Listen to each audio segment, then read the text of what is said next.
Good afternoon, everybody. This is Connor from Kensington Park Senior Living. We want to welcome you today to our Live with Chef Morissa cooking show. On today's menu, we have crab cake egg rolls and pecan shortbread squares. So Chef Morissa will have the recipes for you. We'll send them out after the show, but enjoy. And if you have any questions, please feel free to write in the chat box and I will share them with Morissa. So without further ado, I want to introduce our Chef Morissa.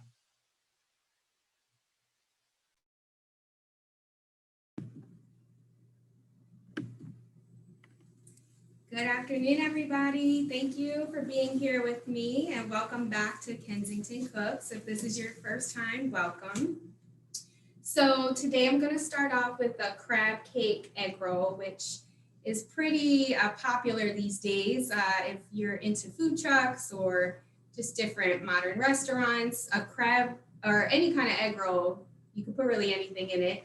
And they're doing that. So crab, is, you think of Maryland, and crab is definitely something that most people enjoy. We're getting into crab season.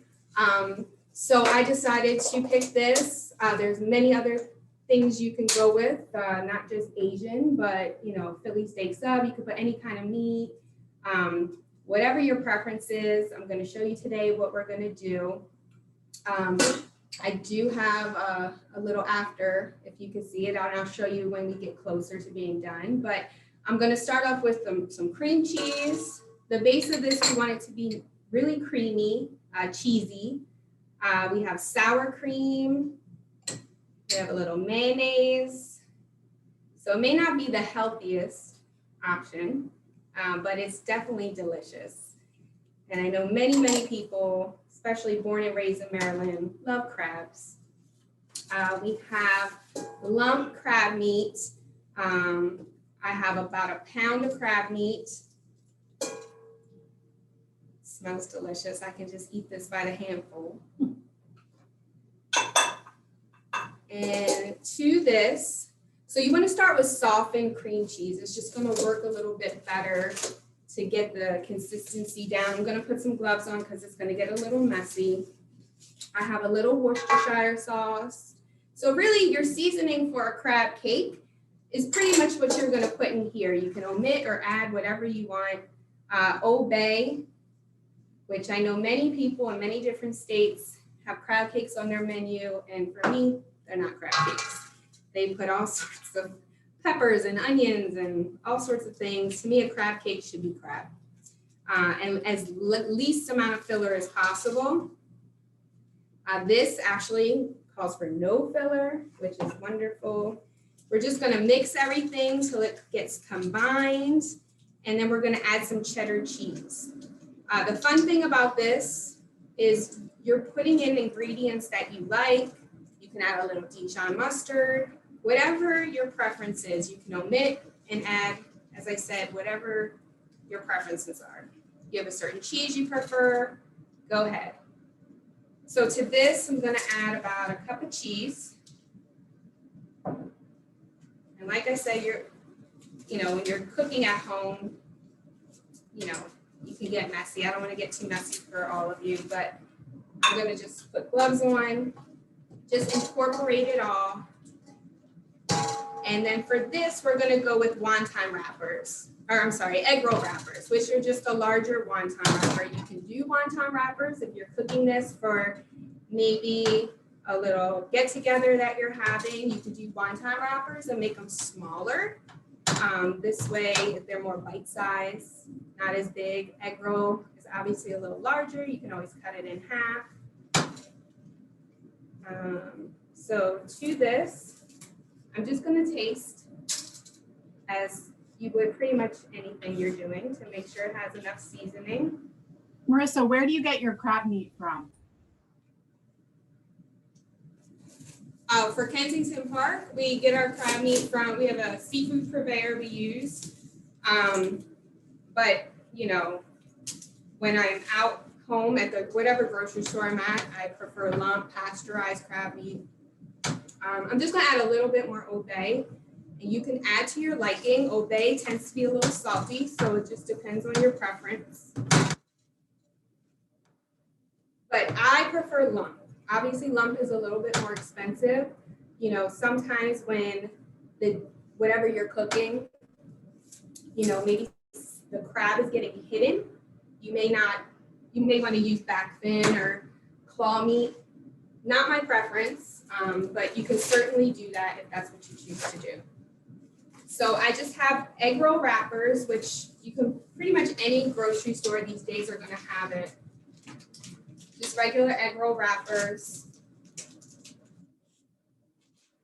If you go to use this, it's not going to dry out too quickly, but I would keep them either in the original packaging or keep them just between like some paper towels so it stays a little moist. You just don't want them to dry out. You'll need some egg wash, which I have here, which is just half water, half beaten egg. And you're just going to, hopefully you can see,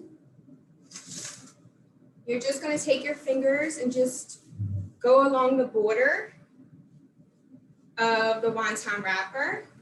You're going to get a good amount of filling to put in the center. And I'm just going to go ahead and do my other one. Obviously, if you're using the wonton wrapper, you're going to add a much smaller amount of mixture. You know, if you have a couple people coming over or you just have a family of 4, this will work perfectly. It's already portioned out where, you know, maybe someone would eat 4 or 5, a little too many, and then you're all out. So if you know, have just a few people over, you can easily make 4 or 5 of these, 1 per person, and there you have it. So you're just gonna start folding, and the egg wash is going to seal your egg roll. So everyone probably does this a little differently. I just bring a triangle over, I close each end, and then I just tuck and roll. Almost like you're changing a diaper. Weird comparison maybe. And there you have it, your egg roll. You're going to, you can deep fry, pan fry, your oil, you can use a cooking thermometer, 350. Usually you want to fry, it has to be at the right temperature or you're not going to fry it and get it the crispy consistency you're looking for. But just make sure your oil is not too hot. You don't want it to bubble over, to cause a fire. But once you put it in the oil, it takes about 2 minutes on each side. If you're fully submerging it and deep frying it, it'll take 2 to 3 minutes. Golden brown, it's done. I serve it with scallions, and I made a little aioli. This is just mayonnaise, Old Bay. You can put a little lemon juice. If you want a little heat, you can add some hot sauce or some sriracha.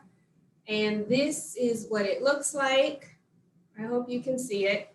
And they're absolutely delicious. I will tell you, when they come out, let them cool down a couple minutes because it will burn your entire mouth. Trust me. But they're absolutely delicious. So that is the crab egg roll. What oil did you fry the rolls in?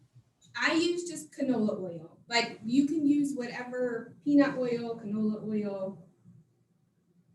If you wanted to use vegetable oil, you can use shortening. That's what I would use. I wouldn't use an expensive oil to fry.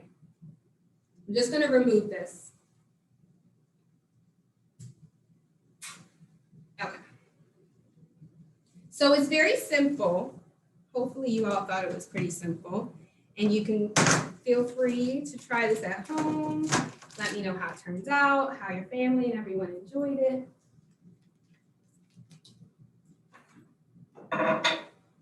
And next we're going to make my new favorite dessert.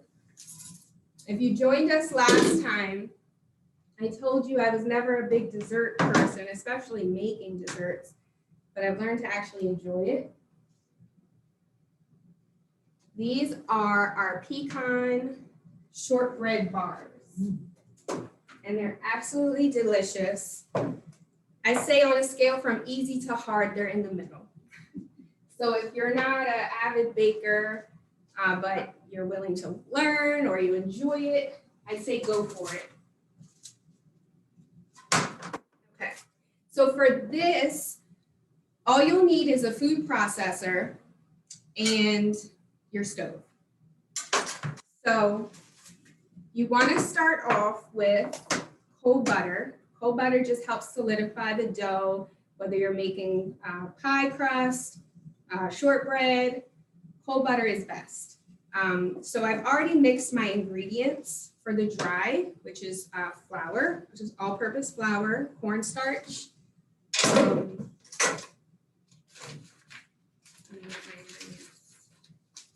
confectioner sugar, and a little bit of salt. Most desserts call for a pinch of salt when you're baking, and I just strongly recommend it. That's not going to make your dessert salty. It just adds like a nice, it brings out the flavor. So I'm going to take all my dry ingredients and just put them in my food processor, RoboCoupe. And you're going to... If you don't have a food processor, can you use a blender? You could probably use a blender. Yeah, it might be a little difficult at first because if you ever use a blender and you don't have enough liquid or if you don't have enough liquid in it, it's hard to pulse it at first until it gets to the right consistency. So it may work, it may not. You can try it, but like I said, if it's not filled up enough to hit that blade, it's going to be hard to pulse it. So take your food processor, you add your dry ingredients. I'm just going to pulse it very quickly just to blend all the dry together.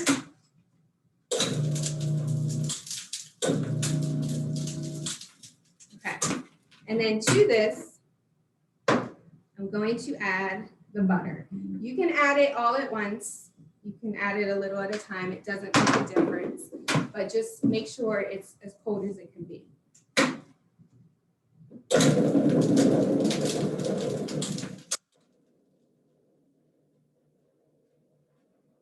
You want to preset your oven to 350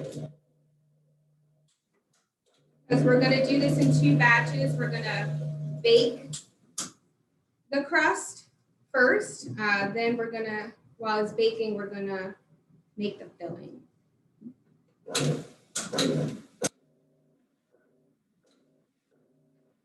And it's going to slightly come together. It's almost going to look like it hasn't come together, but the butter, once you start working your hands with it, it's going to come together and it'll be perfect. So this is a very important step. You're going to take some foil, whatever pan you use a 9x9, whatever you use. You definitely want to have a piece of foil that's bigger than your pan because later on, when it's done, it's going to be beautiful. So you're not going to want to mess it up. You're going to have to somehow take it out the pan to cut it into beautiful pieces, but you're not going to be able to tip it over or, you can try to cut it in the pan, but it's going to be a little difficult. So you're going to put the foil in the pan and you want to leave a lot of excess around the edges. Because later on, when it cools down, we're going to just open up the foil and pull the whole thing out. Let it cool and we cut it. So this is an important step. Make sure you have a little excess. And you're also going to push the foil to the sides of the pan. Otherwise, you won't have a completely squared off corners. Is the butter you used, was it salted, unsalted? Is there a difference for baking and cooking, or what's the difference? I missed the question. The butter that you used, is it unsalted, salted? The butter I used was unsalted. I think it's all preference. I think a lot of bakers choose to use unsalted when they're cooking so they can control the salt level. Like I said, it is preference. If you do use salted butter, I know some people that only buy salted butter. If that's what you choose to do, then I would personally omit the salt that you would put in for the recipe. The next step is just to spray the pan of size, just nonstick spray, whatever you have on hand. And we're going to take the mixture. Before I dump it in, it's still a little it almost looks like, yeah, like a sand, like a wet sand. Yes, exactly. And you know, wet sand, when you play with it enough, it'll start to form and come together. As my daughter would say, it probably looks like kinetic sand. So it's starting to form. I'm gonna literally just dump it all in my pan. Some is more formed and some is still, I feel like, just the dry ingredients. I'm going to just clear this. I'm just gonna start playing with it almost like you would with pie dough. I'm not really mixing it, I'm just pushing it and it's starting to form, if you can see that. I'm gonna push it. You wanna make sure it's nice and even so it bakes evenly. This is a little process, this is a little workout for your arms, but it can also be a little calming and soothing as well. So it's not dough that you're gonna roll out with a baking pin, a rolling pin. It's just something you're gonna use your hands for. You wanna make sure you don't have to completely get the size, but you wanna get a little bit so when you pour the filling over, it doesn't just run off the pan. And even still, when you're doing this part, it may still look a little off to you, but as I say, usually, trust me, if you measured properly, it'll come out. So just try to make it as even as possible, just like you're making a pizza dough. You know, it's not even, you're gonna have one crispier side and one softer side. And then this, once you're done, you're going to chill this in the refrigerator for 15 minutes, just to get the butter that's been incorporated cold again.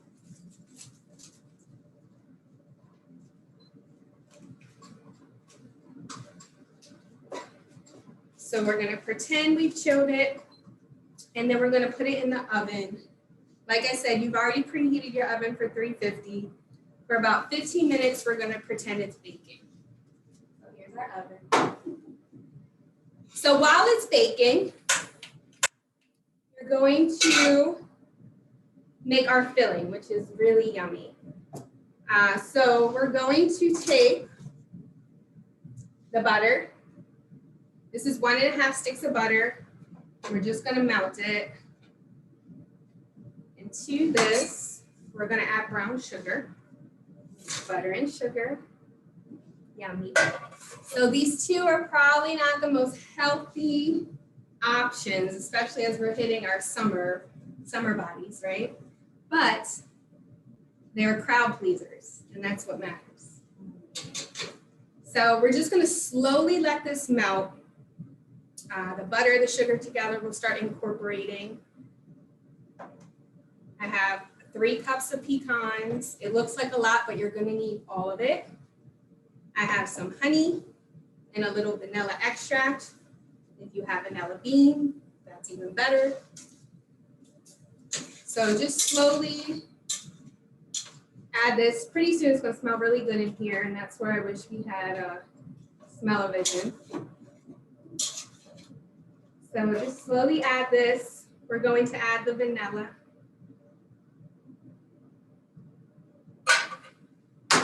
And the honey.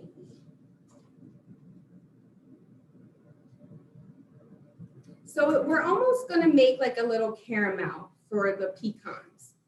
And when you make this, we're gonna let it come to a rapid boil. And obviously when you melt sugar, it's hot, it gets very hot. So you wanna be very careful not to burn yourself. But we also wanna make sure that, we keep our eye on it as well, because we don't wanna have burnt sugar either. So this is starting to smell really good. We're going to let this come to a rapid boil. Everything's starting to come together. We're going to add a little heavy cream. You can add half and half. You can totally omit the dairy if you want. You can add a little cornstarch. It just makes it a little bit thicker in consistency for the pecans and the topping. So if you don't want to do dairy, you can definitely, you already have the butter, but you can definitely take out the cream. You don't want it as heavy with the cream, you can do half and half. I wouldn't really suggest milk. I think you need a higher fat content. And then the nuts. So like I said, this is going to come to a boil. We're going to quickly add our cream, stir it, and then add our pecans. And then essentially it's done. If you cook your pecans too much, they're going to get toasty, which is fine, but then you don't want to overcook it and have that really roasted flavor. You want it to be more like a praline, sweet with the shortbread. It's just a really, we added the salt to the shortbread, so it has that sweet and salty flavor, and it's a really nice profile. So we're also going to pretend that our shortbread is out and is starting to cool. We can add our topping to shortbread if it's still warm. It doesn't have to be completely cooled. And then we're going to bake it for an additional 20 minutes.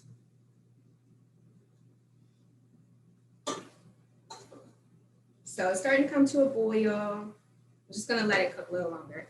But this, I made these yesterday and I had some of my staff taste it and they were, this is really, really good. So I would definitely try to make these. If you love them, hide them because everyone's going to want to eat them, but they're absolutely delicious. And this is rather simple. You just need to feel comfortable with the food processor and then cooking the in essence, caramel sauce on the stove. So it's getting a nice, thick, frothy consistency. I don't know if you can see that. I am at this point. It smells really good. Gonna add the pecans and the cream. And obviously I added a lot of pecans, so it's just gonna kind of start thickening up.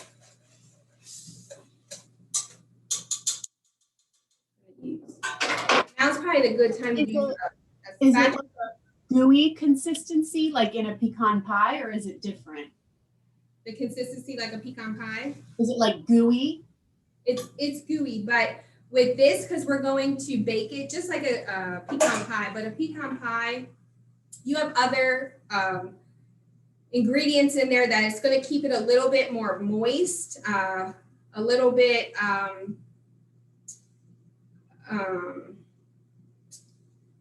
it's going to be a different consistency. It's going to be more of like a bar. So it'll have like a little crunch when you bite into it. If you eat it while it's still warm, it's going to be soft. Not necessarily like a pecan pie, but it'll be softer. But as you know, this will sit. If you're not going to eat it that day, I still would cut it, keep it in an airtight container so it keeps its freshness. But it'll be like a nice crunch. It won't be overly crunchy, like a hard cookie, but it'll have a nice crunch consistency to it.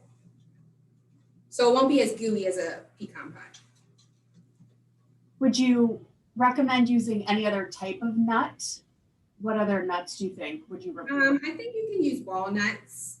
You could use, if you wanted to, macadamia nuts are really good.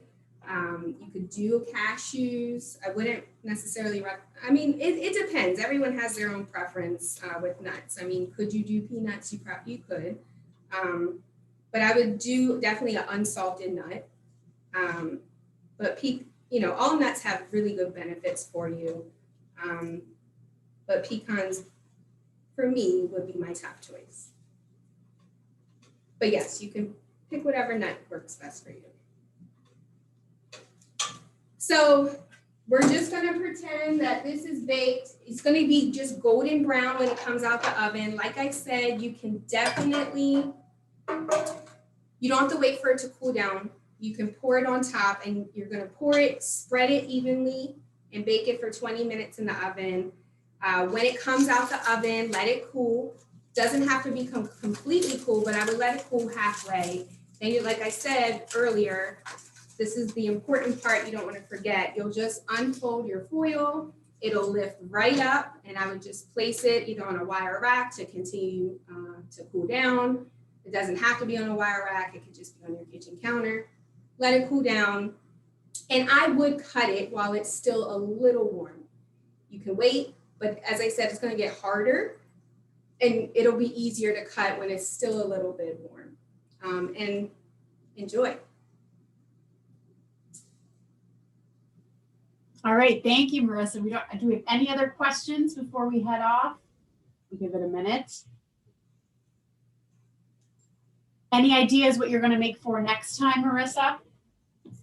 Well, next time I have our head chef, Alaji, who decided to come on with me. And I think we picked out, I believe it's a North African dish. I don't know what else we're going to do, but we're going to go on a little regional escapade and see, what other regional cuisines we can find, and teach you a little bit about North Africa is what I think we decided on. So that'll be exciting. I hope you all join us for our next episode.